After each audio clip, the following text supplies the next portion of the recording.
slow you down. Thank you, Jason. Just about 5:10 now. Your Thanksgiving dinner will cost you more this year, and it's not just supply chain issues. We're taking a closer look at other factors driving up turkey prices. Plus, a Colorado rescue group has been saving people lost or hurt in the woods since 1959. Well, now it's debunking a viral social media post, what you should not do if you're stuck and need help.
Time now is 5:13. We're following several developing stories this Wednesday morning.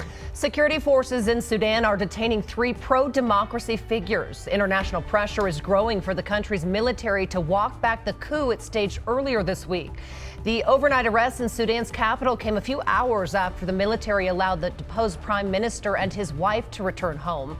The military takeover threatens to stop Sudan's transition to democracy. The general in charge has pledged to hold elections as planned in July of 2023, but critics doubt he's serious about handing over control. Boise police say the suspect in a deadly mall shooting has died. The 27-year-old man died at a hospital. We now know one of the victims was Joe Acker, a security guard at the mall. Family members say she died trying to stop the shooter. One other person also died. 4 others were hurt. Officials in New Mexico are expected to hold a news conference into their investigation of the deadly shooting on a movie set. Actor Alec Baldwin fired off a prop gun, killing a cinematographer. Britt Conway has the latest on the case and new insight from experienced prop masters. A Western drama, the story of the aftermath of an accidental shooting, now all too real. We need help immediately. Actor Alec Baldwin fired what he thought was an unloaded gun. Instead, cinematographer Helena Hutchins was killed as she was setting up the camera shot, and Joel Souza, the film's director, was wounded. The investigation is focused on ballistics now. What kind of rounds were used, and who loaded the gun? Court documents show there was ammunition on the set, in boxes, loose on a tray, and in a fanny pack, along with several spent casings and 3 revolvers. Whether they were live blanks or dummy rounds isn't clear. But District Attorney Mary Carmack Altweiss says, quote, "There were an enormous amount of bullets on this set, and we need to find out what kinds they were." Her office says criminal charges aren't being ruled out. One seasoned Hollywood prop master says he didn't want to work on the movie because he was asked to take on 2 jobs, one as an armorer and another as an assistant prop master. That premise is flawed. It's just an awful lot of landscape for even a seasoned professional to cover. If you're loading a gun, you're right up next to the camera. If you're an assistant key prop master, then you're in the background. Another longtime prop master questions the gun's chain of custody.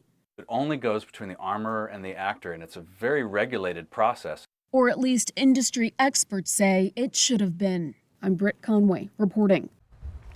The news conference is scheduled to start 10 a.m. our time, and we'll have that update live on Denver 7, thedenverchannel.com, and the free Denver 7 Plus app. Well, it is October 27th, and typically we would have seen measurable snow in the metro by now. Not this year, though. October 18th is our average first snow. I want to bring in meteorologist Lisa Hidalgo because we have 5 days until November now and still no snow. That's the million-dollar question right now, and yeah. I wish I had all the answers. I wish I did. Yeah, Mother Nature doesn't really play along with the calendar every year. You know, when you look back over the past few years, we would have already had our first snow. Last year, it was in early September. 2017, 18, 19, our first snow was in early October. So yeah, average first snow, October 18th. The latest first snow ever here in town was November 21st. That was back in 1934. That'd be some time. That'd be what now? Less than a month from now, but that would take some time. And here's the deal. No snow right now on our Super 7 day. We could use it here in town, that's for sure. When you look at our drought conditions, they've definitely worsened over the eastern plains. At this point, though, we're still waiting, you guys. No snow for at least us here in town. The mountains will get some, and we'll take a closer look at that coming up. Thank you, Lisa. If you are ready to ski, 2 local ski resorts are open right now, A Basin and Keystone. Loveland says it's been too warm to make snow, but they are hoping to open soon. Breckenridge and Vail scheduled to open November 12th. That's a little more than 2 weeks away. Wolf Creek is already open in southern Colorado. If you are lost or hurt in the woods and need help, what should you do? That's a question we should all be asking in Colorado. But Alpine Rescue Team, or ART, is debunking a viral social media post that's suggesting you change your voicemail with a new message providing your current location. I actually saw this on social media yesterday. ART says many people who are lost or need help have low cell phone batteries and maybe even no signal. You can't change your voicemail if you don't have service. If you need help and your battery is low, call or text 911 for help. Texts take less power and they're far more likely to go through and leaves a record others can see. The Evergreen-based crew, which has responded to wilderness emergencies in our state since 1959, recommends turning off every app on your phone so you don't maximize, or you need to maximize your battery life. You don't waste your battery, and keep your phone warm with your body or a hand warmer. So there you go. Yeah, it was a good thought. Yeah, it made sense, and then it didn't. But we see this every year in Colorado. People disappear out hiking or snowshoeing. So it is something we have to consider here. Yeah, those are actually some really good tips too. Exactly. I remember we were covering the Super Bowl. Which one was this? 48 in New York. Was that 48? Anyway, long story short, it was cold. Our phones were dying like within 5-10 minutes. So yeah, keep that thing warm. That'll help it out.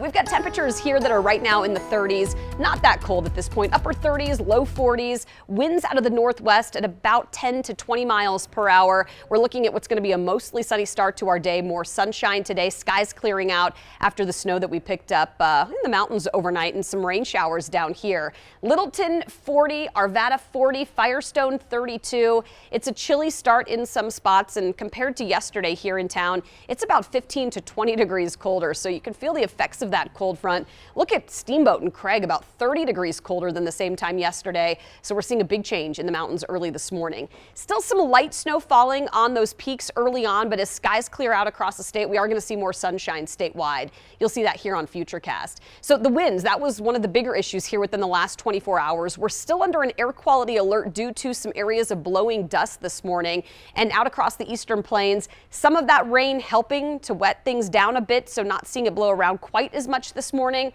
We're still going to see gusty conditions, though. Winds likely at about 20 to 30 miles per hour up over the northeastern corner of the state. Very common to see those winds pick up right ahead of that cold front and then also behind it as that storm moves east of us. We'll be in the mid to upper 50s here for highs this afternoon with, again, a bit more sunshine. Breezy, sunny, cool this afternoon. Early tomorrow morning, you're going to see dry conditions. 30s again, likely early Thursday, and then we'll hit highs in the low 60s tomorrow. So it's going to be a little bit warmer on Thursday afternoon. You'll find more low 40s than 30s in the mountains by tomorrow. Looking ahead, though, on our Super 7-day, things are going to get a little warmer each day through the end of the week. Friday is going to be a beautiful day. Highs will be right around 72 degrees, quite a bit warmer. As we head into the weekend, there will be, again, more snow for the mountains. Here in town, partly cloudy skies Saturday, 65 degrees. Here on our Super 7-day Saturday in the mountains, will be in the 40s. Sunshine to start in the high country Saturday with snow developing Saturday night, and then 30s with some scattered snow showers there on Sunday. So we will see a little snow. It just is likely going to be in the mountains. Into the first of next week, things may change up for us a bit early Monday. We'll keep an eye on it. Sunday, your Halloween forecast. We're likely going to see temperatures by about 5 o'clock in the 50s, low 50s. I didn't make up those cheesy, Why not? The drizzly and ghoul by 7 o'clock 45. So it will be a little chilly. It looks like that night we may see a little rain, which it's never fun to get wet when you're trying to trick or treat. No, it's never. That's the worst. Having an umbrella with the coat trick or treating is really awful. All right.